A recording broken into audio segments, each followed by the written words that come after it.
Hello everybody, it's Julia here from the Highly Sensitive Tarot. I hope everybody's well. I hope everybody's doing okay.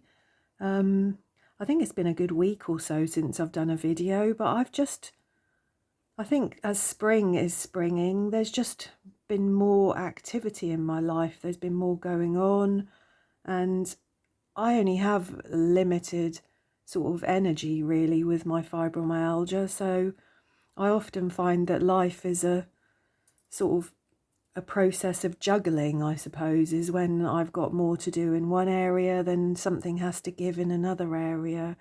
And just recently, I just haven't had the time to be doing videos. I've got several videos that I'd like to do.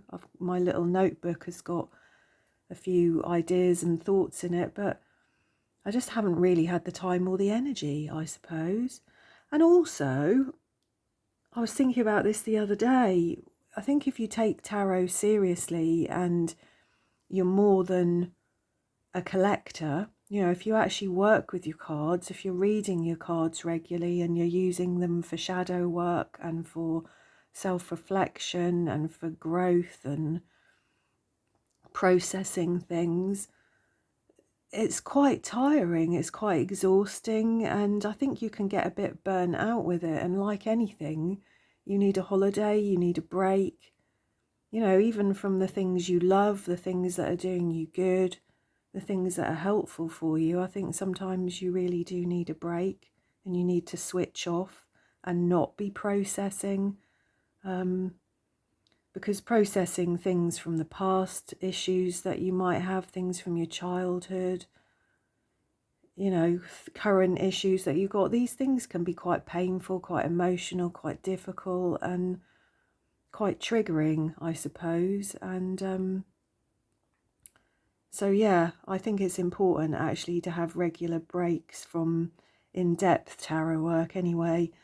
And for the last few months, it's sort of been my aim to have 1, 2 or 3 decks every month that I'm trying to work a bit more in depth with. And I'm finding that in between those groups of cards, I sort of need a week or two off, really, just to switch off and sort of recalibrate my brain, I think, really. So or let my subconscious and my unconscious just process away in the background without me having to think about it too hard. So there you go. My brain is sluggish and it's struggling at the moment. I think my fibromyalgia has been flaring up recently, and yeah, my body and mind is feeling tired. But anyway, I've had a week or so off from the Witch's Wisdom Tarot, which I absolutely loved. That's become one of my favourite decks. I truly loved working with that deck. But for this month, for April is going to be my fairy tale month. I'm going to look at these 3 decks in depth. The first deck I've showed you before, I think, in a December video or January video, I showed you some cards that I'd got for Christmas, and one of this deck here, the Inner Child cards, was one of those decks. And I've since been given all 3 of these decks by my lovely friend Anthony. He's bought me all of these decks, and they've been sat on my shelf waiting for their sort of slot really to come out. So these 2 are Lenormand. This is Fairy Tale Lenormand. This is Lenormand Oracle cards. So this month I'm going to look at the Inner Child cards of Fairy Tale Tarot, and I'm also going to look at these 2 gorgeous fairy tale decks. I have absolutely no experience of working with Lenormand. So far, all that's happened is I've looked at a couple of very basic videos about what you actually do with Lenormand cards, because I'm aware they're a very, very different system to tarot, but I've not started to use them yet. So this is the box that this comes in. And like I said, if you want to go back to my Christmas presents video back in January, I think, there was 4 or 5 decks there. And one of them was this one, which I looked at a little bit more in depth than I'm going to do today. But as you can see, you get this huge book with this deck, and it's got all of the fairy stories in it that will be familiar to all of us. We've got Little Red Riding Hood, Aladdin, the Fairy Godmother, the Emperor's New Clothes, the Wizard, Hansel and Gretel, Beauty and the Beast, Snow White, Alice in Wonderland, the Midas Touch, Jack and the Beanstalk, and so on. So there's a lot of reading to be done here. There's a lot of work to be done here. There's a lot of spreads, actually, a lot of layouts in this book that I think will be helpful. And I think just because this is not like a normal tarot deck, really, I think I'm going to use some of the spreads in this book just to see how the cards read. Because if I'm honest, when I first got this deck, I wasn't entirely sure whether I'd be keeping it. It's only because I've looked at it a few times and it's kind of grown on me. But as you can see, the cards are enormous. Let's get a Rider-Waite-Smith. So this is a Rider-Waite-Smith card. You can see these cards don't even really quite fit under my camera. But yeah, they're enormous. And I really was not sure whether I would like them. They're really flimsy cards. They're not the best card stock. I wasn't sure whether I liked the artwork on them, whether it was too childish for me, because I do like my artwork. But I don't know, there's something about these cards. I mean, look at that, the big bad wolf. They look like they've been drawn with crayons or with not charcoal. What's the other stuff? The colourful stuff that smudges everywhere. You know, they really look like they've been hand painted, hand drawn. And once you get into some of the minor arcana, they are beautiful. Actually, they're just full of gardens and fairies and flowers, and they are really, really very, very pretty cards. But as I said, how they are going to work as a tarot deck, I really have no idea. I was reading the introduction to these cards a little bit earlier, and I just wanted to read you a little bit of it, actually, because I've found it quite enjoyable to read, actually. So it says here, excuse me, welcome to the revised edition of the Inner Child cards, a fairy tale tarot. It's been 9 years since this deck was first published. So this is a revised deck, and I think it's been sold all around the world. It's sold a lot of copies. But anyway, it says here, we cannot imagine a childhood without fables or the multi-dimensional characters in them. Characters who come to life as our heroes, heroines, nightmares and dreams. These figures lead us to discover the treasures within our own souls. Hidden in the story of Sleeping Beauty is the lesson of death and rebirth, and the miraculous transformation we encounter as we progress from childhood to adulthood. Buried beneath the theme of Grimm's Little Red Cap is an introduction to the stage of life called individuation. Inherent in the fable is the personal conflict we face as we encounter the duality of adventure versus duty. This lesson entails curiosity, innocence, and the ultimate crisis of facing our own shadows, or the collective shadow represented by the big bad wolf.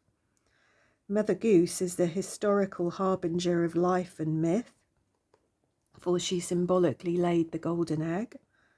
And the sun and the moon, and in some folklore, she laid the entire universe. So when we are young, when we're children, fantasy fills our lives. We're introduced to elves and gnomes and dwarfs and warriors and angels and beasts. We learn that faith makes the soul shine, that purity is our greatest joy, and that suffering and sacrifice are the unpolished jewels of treasures yet to come. Fairy stories told and retold enrich the depths of our hearts from which our hopes and ideals are born. No other literary creation has had such a fundamental effect on us as the fairy tale. Experiencing a myth internally encourages the 4 stages of development: the physical, emotional, mental, and spiritual. The stories of yesteryear imply solutions. They are never meant to give answers, to judge or to punish or to dismiss the reality that while we are mortal beings, we are not unlike the magnificent fairies, angels, and wizards encountered in these childhood stories. Early imprints of rhyme, riddle, and verse become the stepping stones towards maturation and imagination. The child's mind is full of creative pictures. These images probe the soul, unveil the power of light and dark, and unleash the impulse to understand desire, love, and conflict. And from the deep perception of storyhood, archetypes, comes the awakening of subconscious forces that in time heal the spirit.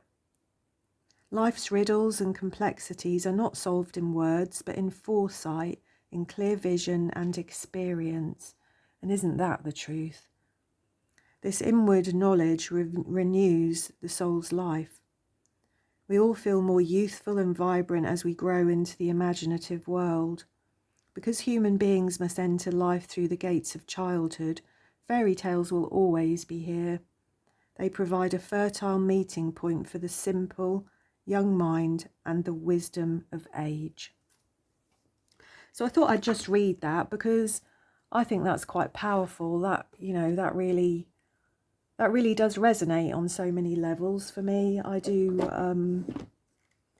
I think that, these fairy stories that we read as a child, they do become imprints in our minds. We all learn about, the princess and the prince and falling in love and having to kiss frogs, and we learn about rags into riches and miracles. We learn about magical things, and I think these things, they get in our psyches, and they can influence for good and for bad in our lives. So to have this deck as an inner child deck, I think is brilliant. I think that's a really, really good idea, and I really hope that these cards do speak to me when I do start to use them properly in spreads and ask them questions. So there is that. And then we've got the fairy tale Lenormand here, and I thought it would be a good time to maybe try and learn Lenormand. Like I said, I have no experience whatsoever of Lenormand at all, and I love that it comes in this cute little tin. Actually, I'm a bit of a sucker for decks in tins, and what a cute little deck it is. So I've watched a little video on Lenormand. I'm aware that all of the symbols, all of the images in these cards are the same, no matter what deck you buy. Some of them have a playing card in the corner, and some don't. And then the video that I watched the other day about it, the person I was listening to said that Lenormand cards are not meant to be read in such depth as tarot cards. They're not quite as mystic or as deep. They're meant to be read much more simply. Now, at the moment, I don't really understand what that means because, as I said, I've not I've not used a Lenormand deck ever before, and in fact, up until recently, I'd never even seen one. So this little guidebook that comes with this deck has got about a page and a half of information about each of the cards, and it's got all the keywords. I also don't really understand the playing card explanations, like Clover is the 6 of diamonds. I don't really understand the significance of the suits of playing cards, really, with Lenormand, so I'm sure that's something that I will learn. But as I've had a quick sort of flick through these, I can see that they are quite intuitive, you know, just to try and sort of figure out the keywords of what these cards might actually mean. Like Clover is luck, isn't it? Good fortune. We associate clovers with good luck and good fortune. A ship could be a journey, an adventure, travel. A house is your home, the place that you dwell, your sanctuary, I guess. A tree, putting down roots, ancestry, being grounded, living in harmony with the world, perhaps even. I'm not sure. I would say a snake might be something, maybe some trickery, something to watch out for. I don't know. Let's have a look at the snake. I would associate a snake, but I also realise that snakes have other meanings as well. So let's have a look.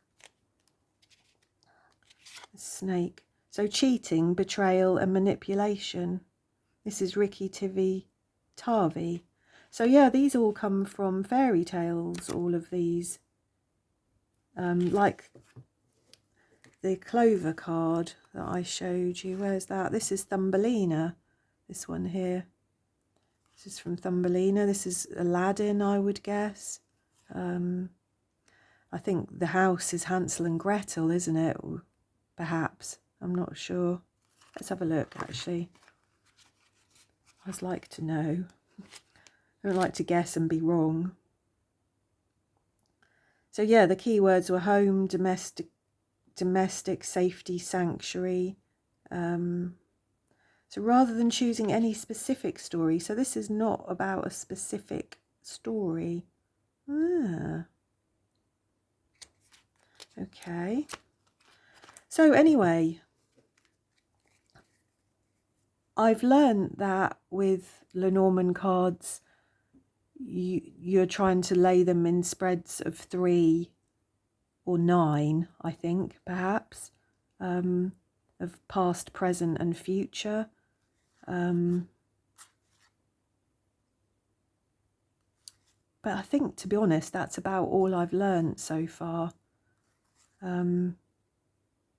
I think that it will be fairly easy to pick up the basic meanings of these cards, but learning to read them in a spread might prove a little bit more tricky, but I'm looking forward to learning. That's beautiful stars.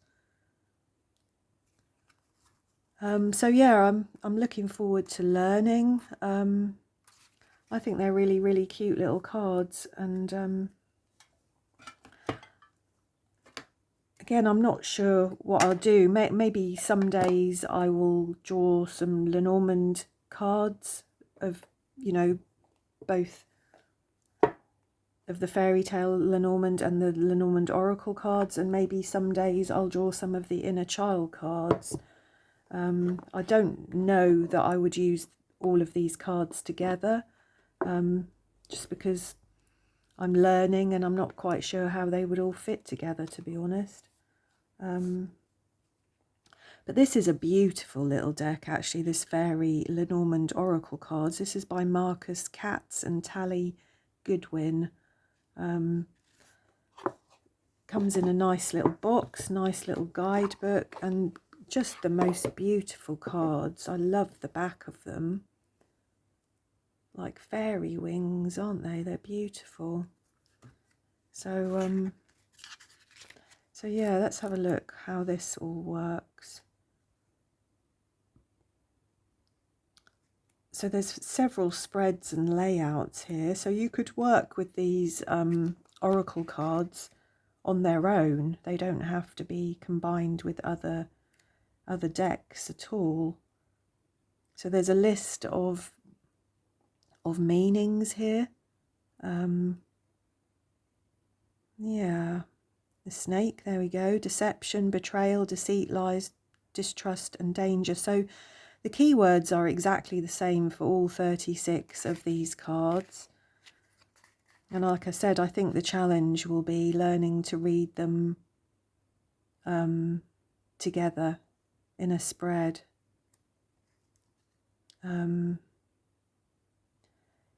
It says they have simple associations which are constructed into interpretations through laying out all the cards in a grand tableau.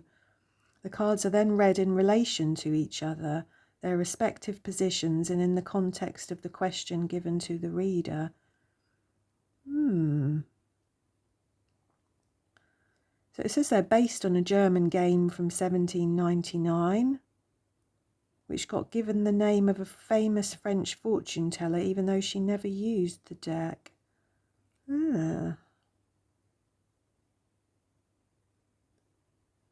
There have been more new Lenormand decks created during 2011 to 2014 than in the whole of the preceding 2 centuries. That's strange, those 3 years, isn't it? So it says the language of the Lenormand cards can provide literal answers to any everyday question in the grammar of combination. If we take just 2 card combinations, we can see this. If we take this lexicon of meanings to the grammar of a 3 card reading, we can be even more specific.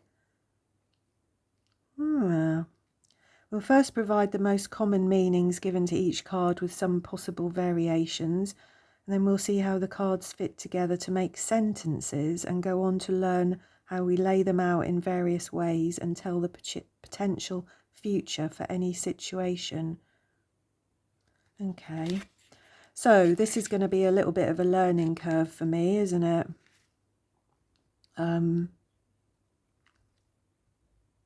But I'm actually quite looking forward to it, to be honest. So these cards have the actual playing card set within the card. Aren't they beautiful?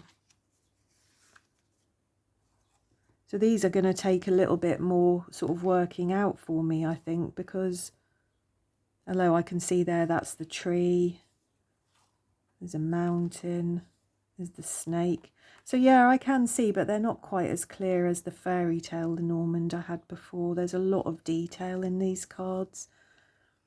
And I'm pretty sure that in the video that I saw, that the person said that you don't really take a great deal of notice of all of the things around the image in these cards, like all of the grass and the trees and things. What we're just looking at a specific thing, like, I don't know, what's card number 12 and 13 here? Let's have a look. So card number 12 is birds or owls, which is divination. And then card number 13 is the child or the little girl, which represents innocence. So yeah. And then we've got the fox, obviously. We've got the bear. See, that one might be stars. We've got a stork. That one could be the dog, the tower. But yeah, I think these, I think I will get these. I do like them very much, actually. I'm really quite looking forward to seeing how they're going to work for me in actual spreads. But I think before I start to use them, I've probably got a little bit of reading to do, I think, of some of these guidebooks, because these are all quite unfamiliar cards for me. Yeah, they are beautiful. Look at these, look. You know, they are very childish. They are really nice. I think they do take me back to my childhood of the kind of stories that I used to read, which obviously adds another depth, doesn't it? Another layer to these cards. I wish they could have been smaller, and I wish the cardstock had been slightly better. But I think other than that, I really like them. So there we go. So this is my decks for April, basically. I may use some of my other decks for other things now and again, but this is going to be my main study for April. I shall pull some spreads, some layouts from the books, and I shall have a go at different things, and I shall just see what comes. Sometimes my month's depth studies with decks are really quite therapeutic for me. You know, I'm looking at quite specific things that I feel need healing, or pulling out into the light and having a good look at anyway. But I think with these decks, I'm just open and curious, and I just want to see what comes from them, really. So I hope that you enjoyed that, and I shall be back at some point to show you what I've discovered. So I hope you're all well. I hope you're all happy, and please do leave me a comment, leave me some feedback. That would be wonderful. Thank you.